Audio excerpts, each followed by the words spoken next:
এই পেজে আপনারা দেখতে পাচ্ছেন ভেড়ার পাল, গরুর পাল, মহিষের পাল, সিংহের দল বা পাল, পিঁপড়ার দল। দেখেন ভেড়ার পালের ইংরেজি কি বললাম? আ ফ্লোক অফ শিপ, ভেড়ার পাল।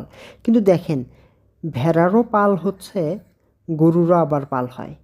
কিন্তু ভেড়ার ক্ষেত্রে আমরা ফ্লোক শব্দটা ব্যবহার করলাম, কিন্তু দেখেন এখানে গরুর ক্ষেত্রে আমরা ফ্লোক ব্যবহার না করে হার্ড ব্যবহার করছি। অর্থাৎ ইংরেজরা ওরা এভাবেই এটাকে ব্যবহার করছে। ওরা এক এক প্রাণীর ক্ষেত্রে পাল শব্দটাকে, ইংরেজি পাল শব্দটাকে ওরা এক একভাবে ব্যবহার করছে। ফ্লোক মানেও পাল, হার্ড মানেও পাল, কিন্তু ফ্লোকটা ব্যবহার করছে ভেড়ার ক্ষেত্রে, আর হার্ড শব্দটা ব্যবহার করছে গরুর ক্ষেত্রে। বুঝতে পেরেছেন? আবার মহিষের ক্ষেত্রেও কিন্তু ওরা হার্ড শব্দটা ব্যবহার করছে, আ হার্ড অফ ক্যাটল।